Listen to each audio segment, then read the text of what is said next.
Okay, so good afternoon. I would like to call the January 9th, 2019 Board of Appeals Work Study Meeting to order. Members of the town staff present are Woody Lewis, Building Official, Warren Colvin, Senior Building Inspector, Christy Jones, Administrative Support 2, and Tom, the Building Inspector. So, can you please call the roll, Christy? Chairperson Salikos. Present. Vice Chairperson Jerp. Member Norton. Here. Member Pape. Here. Member Nye. Here. Member Leadhead.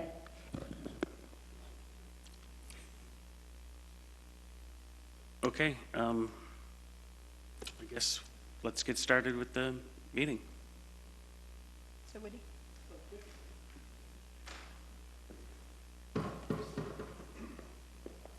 The reason we're here today is to discuss the adoption of the 2018 codes. And with that said, we are working diligently with the Quad City area to try to get a consensus on all the codes. We've had a couple of meetings, but we have more scheduled.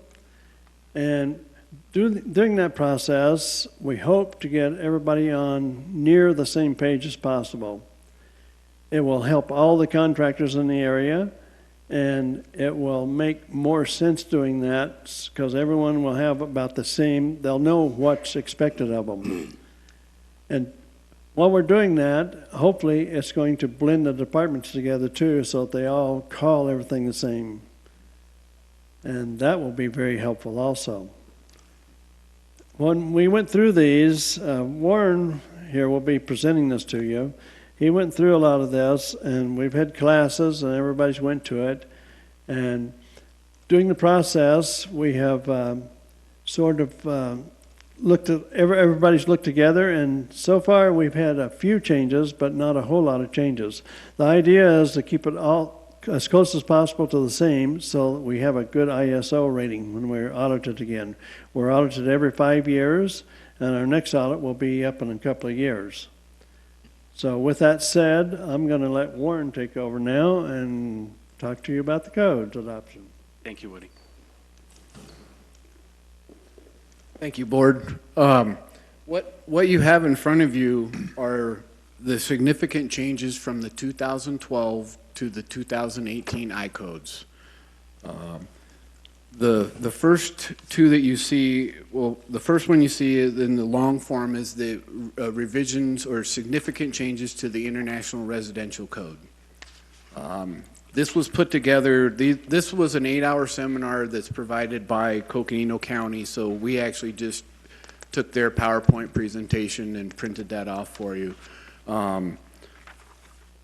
When we actually get into the code adoptions, we will be going out into the public with the multiple jurisdictions, and when I say public, we're going to be having contractor meetings and the public meetings that we're going to spread the word out so that everybody is familiar with the significant changes of these codes. So you have the International Residential Code, then you have the International Building Code, which deals with your commercial projects, anything larger than a multifamily or two-family and above. So IRC takes care of single-family residents in duplexes, 1 and 2 family, and then this picks up anything over a duplex up to your commercials, your Walmarts, your hospitals, and stuff like that. So those are your two changes. And then in your little report folder, there's actually multiple changes, which you'll have revisions, significant changes to the International Plumbing Code, you'll have the Mechanical Code, and then you'll have the Fuel Gas Code. The reason why we're presenting this to you today is so that as our Board of Appeals, that you guys have the chance to review what the revisions were to the codes and give us any feedback that you may see that we may need to address, that we can take those revisions to the code, and if we want to tweak them or anything like that, then we can take those revisions to the other jurisdictions and give our recommendations that from our Building Board of Appeals, these are the areas where we had heartburn. So if you're having really trouble sleeping at night or anything like that, these really will help you. I just want to touch basis on one little code section. When you look at the International Residential Code changes, the National Home Builders Association put together, and I think I have it on sheet 1 or sheet, pardon me, it's actually, no, they're not numbered, it's sheet 6. So when these codes are adopted and everything like that, the National Association of Home Builders actually puts together and does a sample, like they take a 1,500 square foot house and they apply the bare bones minimums to the International Residential Code. So they've taken the 2012 code, assigned a value of what that house would cost for you to build under the 2012 code. When we're going to the 2018 code with the clarifications and the relaxations of the rules and regulations, they're estimating that you're going to save between $2,900 and almost $5,200 per single-family residence in our area. Because if you look down at, if you're in a structural provision where you actually have structural requirements like seismic zones higher, like California, Washington, Oregon, and stuff like that, your costs are going to significantly increase. You're talking almost $17,000 if you were in those areas that your home price would change. So it's actually really nice for us to see a reduction in the cost of a house just based on the minimum codes, because remember, these are minimums. So they're not throwing anything in, and it's just based on interpretation. When you get into the code changes and start realizing what they've done is they've really clarified a lot of things that jurisdictions were misinterpreting. They cleaned up a lot of language and stuff like that. So what we're asking from our Building Board of Appeals is to go through these documents. If you have any questions or any concerns about any one of the revisions that has changed, why they changed it, if I haven't clarified it, please send me an email, or you can call me on the phone. I'm out in the field a lot, but if you send me an email, then I can incorporate those revisions into our actual Title VII that we actually enforce. So our goal, though, is to try to maintain the code as a whole. It's really difficult when you're working for jurisdictions and they've amended one section from here to there, and as Woody talked, is that if you reduce these code requirements from what they are, it really messes up your ISO rating, which that's what the insurance is used to cover your house and stuff like that. So the codes have been talked about by board members for the last 5 years for these last codes. Since the 2015 code came out, they were already working on the 2018. So it's our philosophy in the building department is their minimum standards. They've been hashed out all over the country. So unless it's a local item or something like that, we want to try to maintain the code as a whole because it just becomes more user-friendly for all jurisdictions, even people, architects out of state that are doing, because we're starting to see more and more design teams from the valley or even out of state. So if they can actually just go directly to the code instead of actually having to look at local amendments, we still will keep stuff in the code that has to deal with the foundation issues because we have expansive soils, everybody's aware of that.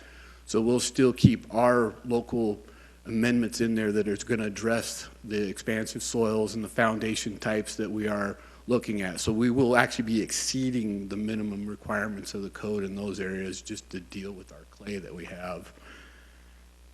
So that's pretty much why we had this meeting today, is if you're going through this and you see anything that gives you heartburn or need clarification on it, don't hesitate to send me an email or call me on the phone. We can discuss it prior to anything. And then the next item is kind of like giving you a timeline of where we're going at. So on the week of January 22nd, we're going to have a multi-jurisdictional meeting that's going to actually put together our presentation, how we're going to present this to the contractors, the users of the building departments. So that would be between Prescott Valley, and Chino, the Quad Cities, we'll just call them Quad Cities. So we're going to take the message out to the contractors, the users of the code, inform them in the best, and get their feedback also. So the first meeting that we have scheduled, it's scheduled in Prescott on February 11th.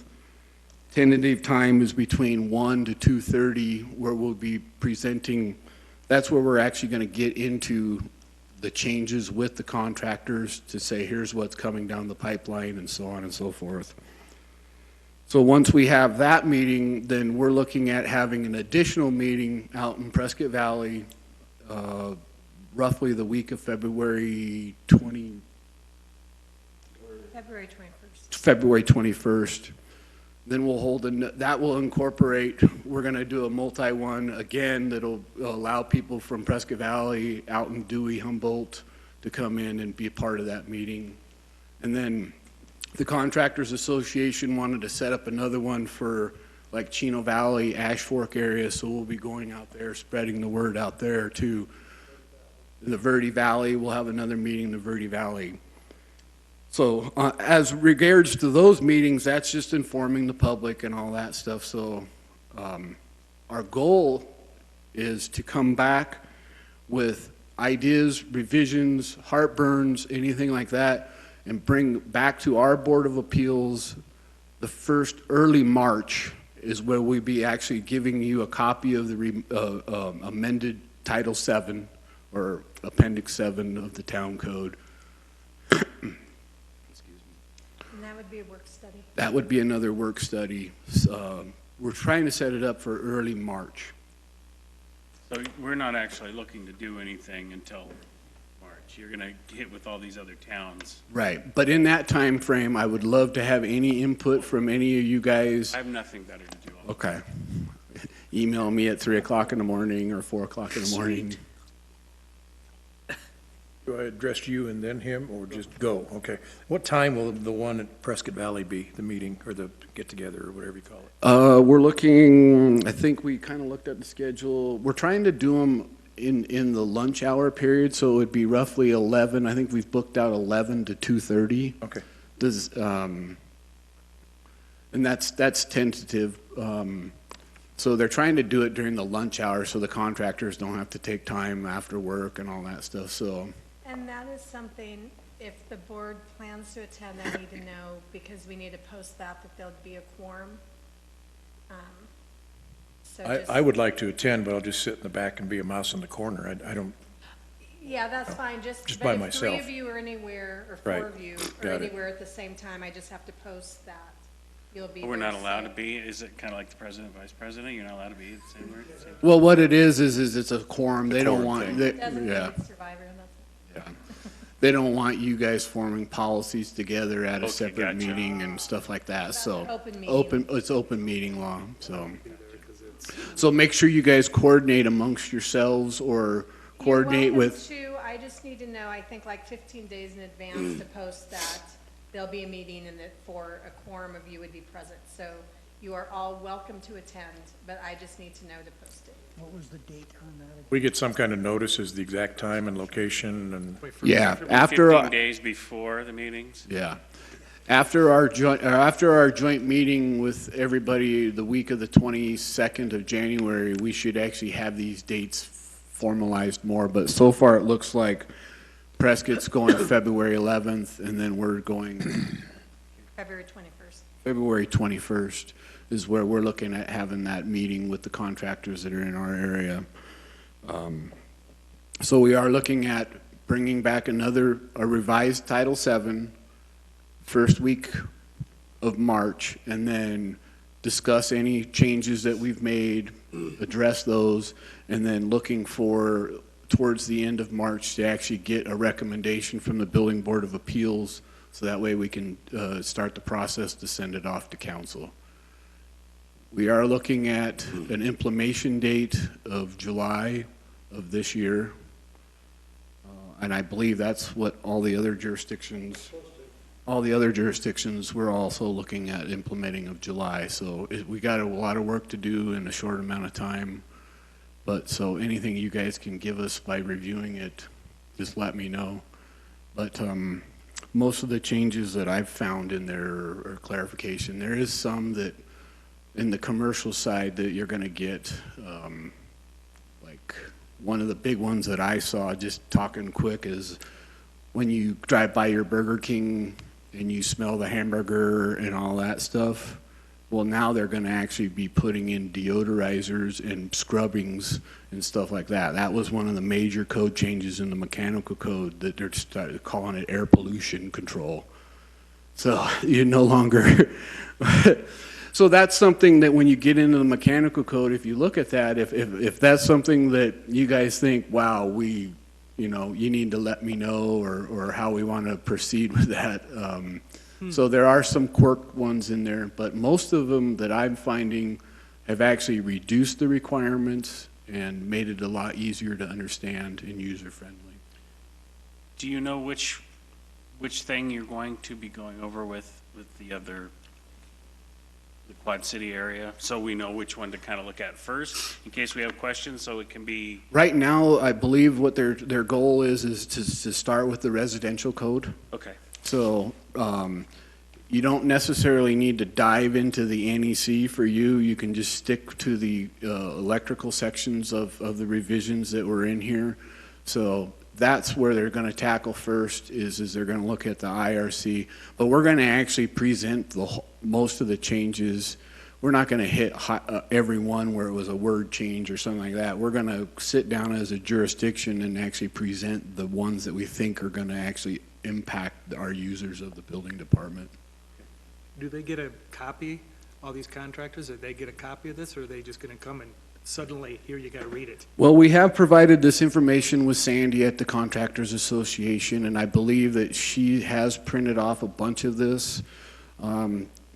This getting together actually was kind of facilitated by the Yavapai County Contractors Association, and we felt that this was the year to try to do it. I mean, I've been involved in three code cycles since I've been here, and it all starts off really good, and then everybody goes, phew. I remember we tried to do that the last time, and it was like, okay, what happened? What happened? Yeah, someone gets in a hurry, and that's where you ended up with the inconsistencies, because we adopted it and then was with, like, on the belief that this is what everybody was doing, and then all of a sudden Prescott changes something after we've already adopted it. So Unfortunately, we can't change that. No. but Basically, the county has asked since the county's a big area, they've asked that we all go to their meetings too to help support them, and they've also asked if you have any board members that want to go to support it, that would be great too. Okay, Wouldn't have to have a quorum or anything, maybe one or two or whatever. But we're trying to give each other support so that we can get these adopted easier. be nice. Yeah, it would be. Josh, can we ask the secretary to give us some of those dates and stuff? You gonna try and email everybody all the dates that are going to be, Yeah, what I will do, because I think if we're in agreement that there doesn't necessarily need to be a quorum at each one, is I will, after the January 22nd, whenever the meeting is that week, I will let you know what they are, and then you can respond and let me know which meetings you would like to attend, and we can try to divvy it up. So, like you said, even 2 or 3, it just can't be 4 okay, at the same meeting. And then that way, and then we can send it out saying, okay, here's who's, doing what. So yes, we'll definitely coordinate that and send an email out. okay, thank you. so other than that, I mean, we have some tentative dates. We're on the middle, or we're on the groundwork of getting this going, and we will actually know more and to present to you guys after our January meeting, and then we'll have the timelines, and then we can sit down and get into the guts of this thing.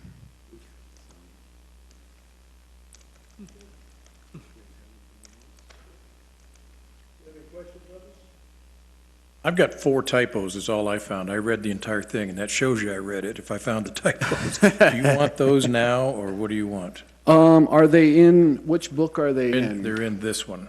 Oh, the one I typed. Oh, great. Oh, it's not. It was the computer, I'm sure. I'm sure. And it might not be it might not be a typo on them, it could have been No. on Warren, so it, It's on me. I sat at my desk and did this, so. But what will actually happen is these documents won't actually become part of the Title VII or chapter of our appendix. These will just be adopted across the blanket. But if you want to go ahead and hit me with some of the typos. There's just 4 if you. Wow, I must have did good in typing, huh? We've got section 716 in the IPC, the very first sentence. Building drains by pip bursting. I think it should be pipe. What was that again, 716? Yeah, 716, the very first line. Section heading, I guess you'd call it. Replacement, Yeah. replacement of underground building sewers and building drains by, yes. Is it pipe? I don't know. Yes, Okay, pipe bursting methods. all right. And then You guys in- ever seen that? yep, that's on a die, right? I've never seen a pip.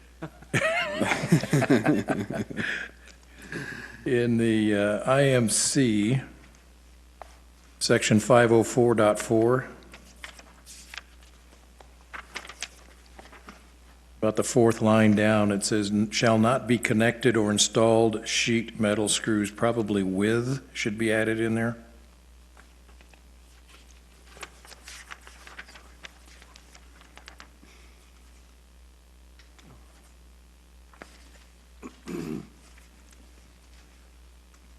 I agree. And then the IFGC, section 404.11.12. 1.2. There's no pages on this, so I have to go by that. I know, I should have All put right. pages, that's all right. 404, .11.2, protective coatings and wrappings. protection methods.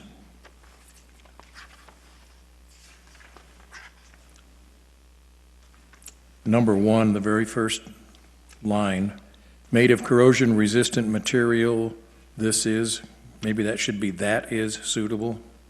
You're correct. And then the last one is 404.11.3, it's on the same page. Very first line, metals are joined underground, underground is one word. I'm done. See, I read it.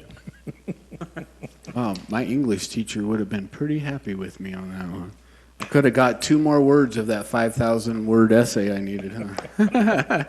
Okay, I just have to add that I had told Warren that this board does read their materials and that they will find the typos, so it's very funny that you said that. And I appreciate you guys because this is why the Building Board of Appeals was established, so that we have a conglomerate of voices, not just a building department or a building official saying this is what we're going to do. So if you're talking with anybody in the building industry, maybe share some of the stuff or share some of the changes with them and get their opinion too, because I mean, we all have to work together, and that's our goal, is to make it user friendly for everybody. I don't have anything else right now unless you guys have any more questions for us. My take is that you see these codes as an improvement, basically. Oh, yes, Yeah. yeah. I've been dealing with, I started with the 1991 Uniform Building Code, and when you have that little book compared to what we have now with all the interpretation manuals and everything, back in the 90s, it was building departments were on their own. Now with all the computers, websites, ICC stuff, I'm really having a hard time why most jurisdictions that you read about, there are these horror stories of interpretations and stuff like that, because there's so much more stuff at our hands to get those opinions if you use it, as long as you're not stuck in your way and saying, no, this is my way. But I actually believe that, I mean, when you looked at one of the plumbing code changes, it clearly states in the plumbing that you're not supposed to reduce the drain in any size. Well, we've been doing it for 100 years.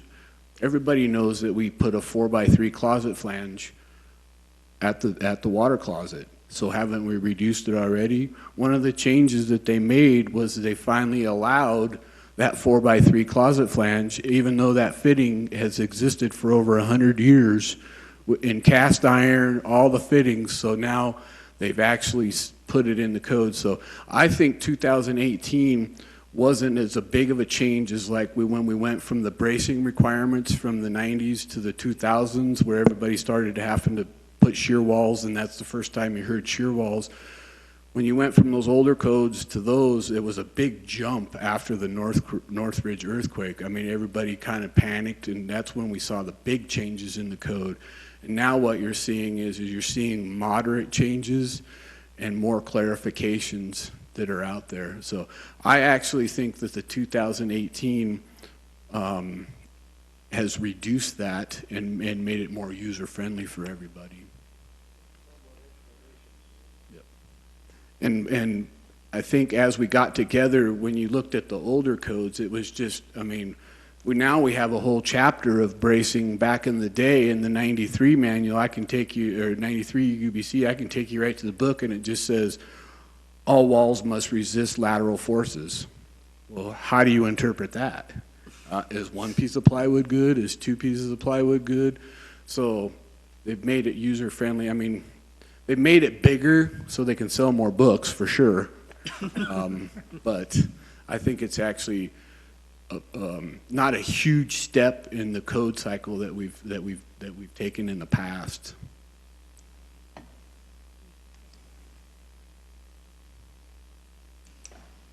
Anyone else? Thank you guys for your time Do you wanna talk and about anything volunteering. else? You guys are all finished? You don't have anything else? I don't have anything else unless you guys have anything you want to discuss or. No, there being no further discussion, I'll accept a motion to adjourn. I second. Okay, we're gonna vote for a call? I mean, that was half of them anyways. Yeah, you can just do voice vote if you want. Everybody else vote to close? Oh, He's not even part of it, so. So, okay, I call it, we're closed. I have a Adjourn. question, though. We're adjourned.